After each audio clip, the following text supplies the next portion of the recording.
Hello दोस्तों, हमारे YouTube channel top study help channel में आपका स्वागत है।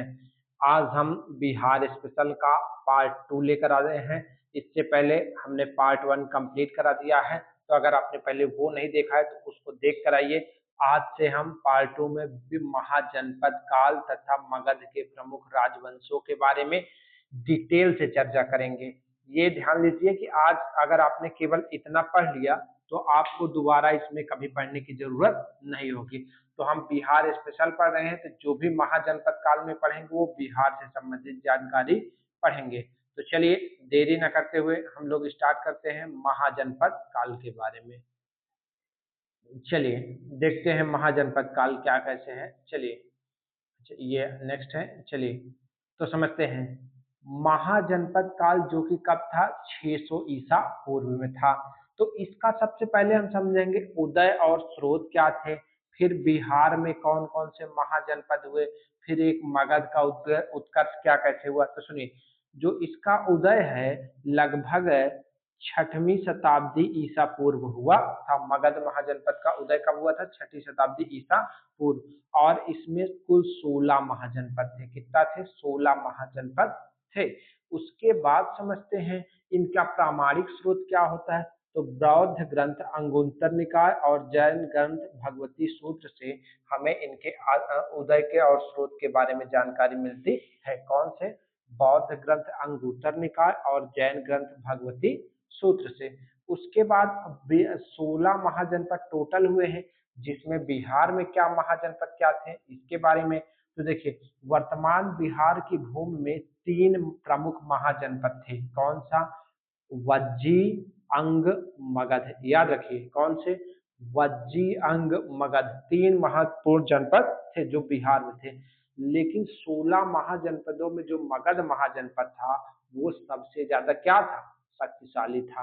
तो 16 महाजनपदों में मगध सर्वाधिक शक्तिशाली सिद्ध और विशाल साम्राज्य में स्थापित।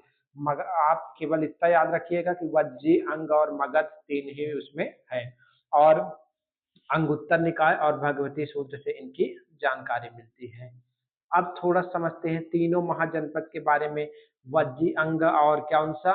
मगध। तो पहले वज्जी के बारे में हम लोग वज्जी महाजनपद के बारे में चर्चा करेंगे, फिर ये अंग महाजनपद के बारे में, और फिर डिटेल से हम लोग मगध महाजनपद के बारे में चर्चा करेंगे।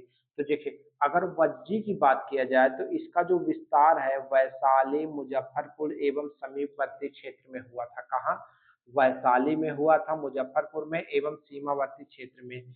वज्जी महाजनपद की राजधानी क्या थी? वैशाली थी। वज्जी महाजनपद की राजधानी वैशाली, ध्यान रखिए। उसके बाद समझिए कि इसे 8 कुलों या गढ़ों का संघ या गणतंत्र कहा जाता था। मतलब वज्जी महाजनपद था, 8 कुलों में था और यह एक यहाँ गणतंत्र था। इसके बाद समझते हैं कि लिच्छवी गणराज्य, विश्व का प्रथम गणतांत्रिक गणराज्य, जो विश्व का प्रथम गणतंत्र था, गणतांत्रिक गणराज्य लिच्छवी था, वो भी कहाँ? वज्जी में ही स्थित था। इसके बारे में एक तथ्य और है कि जैन तीर्थंकर महावीर का जन्म कुंडग्राम में हुआ था। और कुंडग्राम कहाँ है? वज्जी महाजनपद में। ये बहुत है। और एक तथ्य समझिए कि नर्तकी आम्रपाली, जो जिसे हम लोग वैशाली की क्या कहते हैं? मधुवधि, वैशाली की नगर वधु थी, जिसने अंततः बौद्ध धर्म स्वीकार किया था, वो भी कहाँ से थी? इसी वज्जी महाजनपद से थी। उसके बाद आप समझते हैं अंग महाजनपद। किसके बारे में समझते हैं? अंग। ये तो वैशाली मुजफ्फरपुर क्षेत्र में था। ये भागलपुर और मुंगेर में था। कहाँ? भागलपुर मतलब एकदम आप देखिए, ये मान लीजिए बिहार है तो एकदम ये सटा हुआ इधर क्या है? भागलपुर है। तो ये भागलपुर मुंगेर में था। इसकी राजधानी चंपा थी, जो कि वर्तमान में क्या है? चंपानगर है। इसके बारे में है कि यहाँ चीनी यात्री वेनसांग ने इसे चिंपो कहा। बहुत इंपॉर्टेंट याद है कि विदेशी यात्री थे, चीनी भी विदेशी यात्री थे जिन्होंने इसे क्या कहा? चिंपो कहा। और इनके बारे में क्या विशेषता है? विलय, बिंबिसार द्वारा जीतकर मगध साम्राज्य में मिला लिया गया। तो इसे बिंबिसार ने जीता था अंग को, और क्या किया था? मगध में मिला लिया था। अब हम लोग थोड़ा सा और चलते हैं, इनके बारे में कुछ क्वेश्चंस लेकर आए हैं आपको। हम देखिए के 20 से 30 क्वेश्चंस भी लेकर आए हैं कि आप थ्योरी पढ़िए, उसका जस्ट क्वेश्चन। जैसे विश्व का प्रथम गणतांत्रिक राज्य किसे माना गया? लक्षद्वीप को। जैन धर्म के 24वें तीर्थंकर महावीर का जन्म वज्जी के किस स्थान पर हुआ था? तो वज्जी के कुंडग्राम में हुआ था। चीनी यात्री भेनसांग ने अपने विवरण में किस महाजनपद की राजधानी को चेम्पू कहा? तो चंपा को क्या कहा उन्होंने? चेम्पू कहा। और वैशाली की प्रसिद्ध नगर वधु आम्रपाली ने अपने जीवन के अंतिम वर्षों में कौन सा धर्म स्वीकारा? तो बौद्ध धर्म स्वीकारा था। हमने कुछ वो भी ला दिया है इससे पहले क्वेश्चंस में। चलिए अब सबसे महत्वपूर्ण समझते हैं सर्वाधिक शक्तिशाली मगध महाजनपद का। तो ये जो मगध महाजनपद है इसका विस्तार समझा जाए तो पटना, गया, जहानाबाद, अरवल, नवादा, औरंगाबाद, मतलब इतना सारा ये विस्तार था, बहुत ही विशाल क्षेत्र में था। और इसकी जो प्राचीनतम राजधानी थी राजगृह या गिरिव्रत थी, जिसे वर्तमान में राजगीर या नालंदा कहा जाता है। तो इसमें कुछ वंश हुए हैं, तो उनके बारे में चर्चा कर लेते हैं। सबसे पहले इसमें आया था बृहद्रथ वंश, फिर हर्यक वंश आया, फिर शिशुनाग वंश आया, फिर नंद वंश आया, उसके बाद कौन सा आया? मौर्य वंश। 5 वंश आया है, याद कर लीजिए। बृहद्रथ वंश, हर्यक वंश, शिशुनाग वंश, नंद वंश और मौर्य वंश। इनके बारे में हम डिटेल से चर्चा करते हैं। तो बृहद्रथ वंश के बारे में क्या खास बातें हैं? तो मगध का सबसे प्राचीनतम वंश था। और क्या है? महाभारत या पुराणों के अनुसार सबसे प्राचीन वंश था और इसका संस्थापन कौन था? बृहद्रथ था। मतलब महाभारत और पुराण के अनुसार यह सबसे प्राचीन था और इसका संस्थापक कौन था? बृहद्रथ था। और इसके बारे में क्या जानकारी है? इस वंश का सबसे प्रतापी शासक जरासंध था। याद रखिए, बृहद्रथ वंश का सबसे प्रतापी संस्थापक जरासंध था। और जरासंध का अखाड़ा जो है राजगीर में है। कहाँ? राजगीर में है। और इसके बारे में एक इसका अंतिम शासक कौन था? रिपुंजय था। हाँ, बृहद्रथ वंश का अंतिम शासक कौन था? रिपुंजय था, जिसका अमात्य पुलिक द्वारा क्या किया था? हत्या किया गया था। अब चलते हैं आगे, हर्यक वंश के बारे में समझते हैं। तो हर्यक वंश जो कि संस्थापक कौन था? बिंबिसार था। 544 ईसा पूर्व की बात है। साम्राज्य विस्तार की नीतियां क्या थी? इसका संस्थापक बिंबिसार था। 52 वर्षों तक इसने शासन किया था। कौन? बिंबिसार, हर्यक वंश का संस्थापक। बिंबिसार और बिंदुसार में बहुत अंतर है। बिंबिसार यहाँ हर्यक वंश था, लेकिन बिंदुसार अशोक के पिता का नाम या चंद्रगुप्त के बेटे का नाम कह सकते हैं। उसके बाद इसकी राजधानी क्या थी? राजगृह थी, जो कि 5 पहाड़ियों से घिरी और अत्यंत सुरक्षित थी। तो राजगृह 5 पहाड़ियों से घिरी थी। और इसने अपने साम्राज्य को 2 तरीके से बड़ा किया। एक तो युद्ध से और कुछ विवाह के द्वारा भी अपने साम्राज्य में शामिल किया। तो युद्ध के माध्यम से इसने अंग महाजनपद को शामिल किया था। कौन? हर्यक वंश के साथ बिंबिसार ने। और वैवाहिक कौशल की रानी प्रसेनजीत की बहन थे से विवाह किया कौशल देवी से, जिसमें दहेज में इन्हें पूरा काशी ही साम्राज्य में मिल गया था। तो दहेज में क्या पाया था? काशी पाया था। और लिच्छवी की राजकुमारी चेलना से भी इसने विवाह किया था। ये भी यहाँ भी है। उसके बाद समझते हैं प्रशासनिक विशेषता क्या थी। तो मगध का पहला राजा जिसने स्थायी एवं नियमित सेना रखी। हम आप बिंबिसार के बारे में ये कह सकते हैं कि यह मगध का पहला ऐसा राजा था जिसने स्थायी और क्या? नियमित सेना रखी थी। अब थोड़ा सा और समझते हैं बिंबिसार की क्या क्या उपलब्धियां थी और अजात शत्रु आया क्या कैसे किया, ये समझते हैं। तो राजवैद्य जीवक थे जो कि तक्षशिला में शिक्षित थे। अवंती के राजा चंड प्रद्योत के लिए भी उपचार के लिए भेजा था। जिन्हें पीलिया हुआ था उसके लिए इन्होंने अच्छा कार्य किया था कि अवंती के राजा थे चंड प्रद्योत, उनको पीलिया हुआ था, तो जिसके लिए इन्होंने राजवैद्य अपने किसको भेजा था? जीवक को भेजा था। उसका बिंबिसार के तो देखिए हमने क्या कहा था? बौद्ध धर्म का इन्होंने संरक्षण किया था।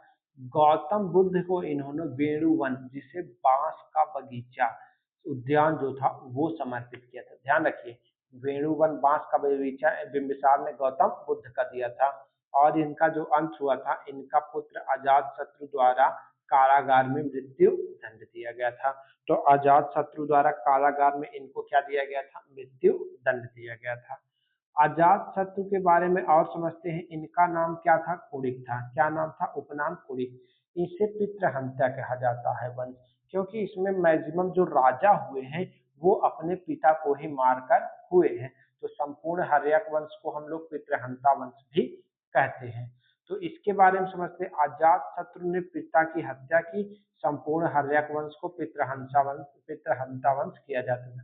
इसने वज्जी को मिलाया, लेकिन इसने बहुत इसको कठिन तपस्या की। 16 साल बाद तक संघर्ष के बाद वज्जी को मिला पाया। मतलब एक को मिलाने के लिए इसने लगभग 16 साल तक संघर्ष किया, जिसने इसने छल कपट सब लगा करके तब जाके वज्जी को वो मिला पाया। और युद्ध में नवीन हथियारों का यह यूज करता था, रथ मूसल और महाशिलाकंठक वाला यंत्र। एक तो मतलब महाशिलाकंठक क्या होता था? पत्थर पर फेंकने वाला। और रथ मूसल क्या होता था?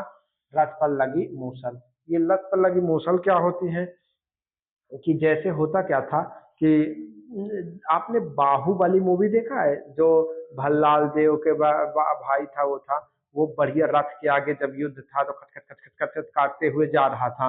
तो वही रथ मूसल था कि रथ के आगे लगा के एकदम चाकू जैसे काटता खचा खच खचा खच काटते हुए जा रहा था। तो ये था इसका। चलिए आगे समझते हैं। अब उसके बाद हर्यक वंश में अजात शत्रु हुआ उदयन।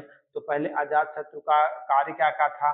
तो 483 ईसा पूर्व राजगृह की सप्तकर्णी में गुफा के निकट प्रथम बौद्ध संगीति का भव्य आयोजन। अजात शत्रु के समय प्रथम बौद्ध संगीति भी हुई थी और अजात शत्रु की हत्या उसके पुत्र उदयन ने की थी। तो ये कुछ उसके जानकारी पर है। और उसके बाद उदयन के बारे में चलते हैं। इन्होंने पाटलिपुत्र नगर की स्थापना की। गंगा और सोन नदियों के संगम पर इन्होंने क्या किया है? एक पाटलिपुत्र नगर की मतलब स्थापना किया है। और उसके बाद राजधानी पर्वत, मगध की राजधानी राजगृह से पाटलिपुत्र या पाटलिग्राम कौन ले गया है? उदयन। राजधानी को कौन ले गया है? पाटलिपुत्र से पाटलिग्राम, मतलब राजगृह से पाटलिपुत्र, उदयन। वंश का अंत क्या है? हर्यक वंश का अंतिम शासक कौन था? नाग दशक था, जिसका शिशुनाग ने हत्या किया था और अपना न्यू वंश डाला था। इससे हर्यक वंश से संबंधित आपको कुछ क्वेश्चंस लेकर आए हैं, देख लीजिए। बिंबिसार ने राजवैद्य जीवक को भेजा किस राज्य के उपचार के लिए? तो आपको पता है किसके लिए? अवंती के राजा के लिए भेजा था। रथ मूषक महाशिलाकंठक हथियार अजातशत्रु यूज करता था। महागध के गंगा और सोन नदियों पर पाटलिपुत्र नगर की स्थापना उदयन ने किया।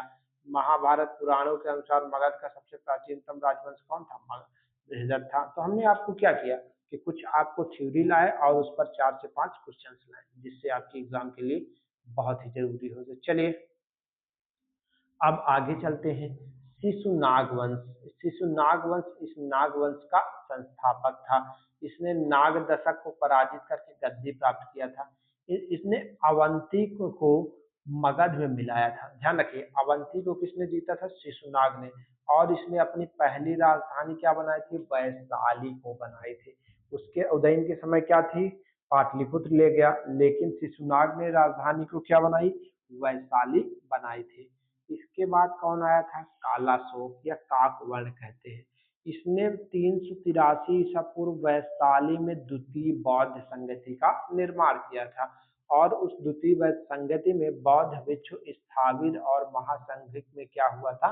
विभाजन हुआ था। और फिर इसने राजधानी को स्थायी रूप से कहाँ ले गया था? पाटलिपुत्र ले गया था। और उसके बाद इसका अंतिम शासक कौन आया? महानंदी या अंतिम शासक आया था। इसके बारे में चर्चा किया जाए तो ये जो महानंदी था, ये बाणभट्ट द्वारा रचित हर्ष चरित के अनुसार सेनापति महापद्म नंद ने क्या कर दिया था? इसकी हत्या कर दिया था। अब समझते हैं सबसे इम्पोर्टेंट, महाक्रूर राजा घनानंद। तो नंद वंश की स्थापना किसने किया था? महापद्म नंद ने किया था। कौन? महापद्म नंद ने। इसके बारे में जानकारी की यह प्रथम गैर क्षत्रिय वंश था। जो महापद्म नंद था, यह प्रथम गैर क्षत्रिय नंद था। और यह शूद्र था। इसे इसका नंद वंश का संस्थापक महापद्म नंद था। यह शूद्र या गैर क्षत्रिय मूल का था। और कुछ ग्रंथों में इसका नाम क्या है? उग्रसेन दिया गया है। क्या है? उग्रसेन। इसने कुछ उपाधियां ली थी जो बहुत इंपॉर्टेंट है। एक सर्व छत्रांतक, क्षत्रियों का नाश करने वाला, और एकराट का मतलब एक सम्राट। याद रखिए, सर्व छत्रांतक और एकराट, इसमें दो उपाधियां ली थी। इसके बारे में एक बहुत इंपॉर्टेंट है कि कलिंग को अशोक ने जीता तो था, लेकिन एक एग्जाम में क्वेश्चन आता है कि पूछा जाता है कलिंग से पहले अशोक को किसने जीता था। तो कलिंग से पहले अशोक को जीतने वाला शासक महापद्म नंद था। और कलिंग से जिन मतलब जैन तीर्थंकर की मूर्ति को भी मगध में कौन लाया था, इसी ने लाया था। और इसका प्रमाण कलिंग के राजा खारवेल के हाथी गुम्फा अभिलेख से प्रथम शताब्दी से इसकी पुष्टि होती है, और बाद में खारवेल मूर्ति वापस ले गए।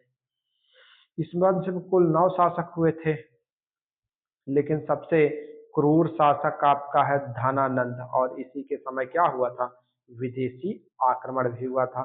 धनानंद के बारे में किया जाए तो यह बहुत ही अत्यंत धनी, विलासप्रिय और अत्याचारी राजा था। और इसने, आपको पता था कि 124 प्रकार के भारी अपनी ही प्रजा पर क्या लगाया था, टैक्स लगाया था। और अखंड भारत की संकल्पना करने वाले चाणक्य को कौटिल्य के दरबार में निकाला था। मतलब चाणक्य को अपने दरबार से, मतलब जब इसने खेद दिया था तो चाणक्य ने क्या किया था, अपनी जटा पकड़ा था और ये प्रतिज्ञा ली थी कि मैं तुझे इस पूरे साम्राज्य को उखाड़ कर फेंकूंगा, जो कि चाणक्य ने कर दिखाया। उसके बाद विदेशी आक्रमण का खतरा भी था। धनानंद के समय यूनानी शासक सिकंदर का क्या हुआ था, आक्रमण हुआ था। झेलम या विशस्ती नदी पर पोरस के साथ क्या हुआ था, हाइडेस्पीच का क्या हुआ था, युद्ध भी हुआ था। सिकंदर की सेना ने क्या किया था, व्यास नदी से आगे बढ़ने से इनकार कर दिया था, जिससे क्या हुआ था, मगध पर आक्रमण टल गया था। उसके बाद हम कुछ क्वेश्चंस लेकर आए हैं, देख लीजिए इतना। और उसके बाद कल से हम न्यू टॉपिक लेंगे। द्वितीय बौद्ध संगीत का आयोजन किसके काल में हुआ था, तो आपको अभी पढ़ा के आए हैं, कालाशोक के काल में हुआ था। सर्व छात्रांतक तथा एकरांत की उपाधि किस मगध सम्राट ने ली थी, तो महापद्म नंद ने लिया था। कलिंग विजय की जानकारी खारवेल खारवेल के किस अभिलेख से होती है, 11 नंबर, तो हाथी गुम्फा से होती है।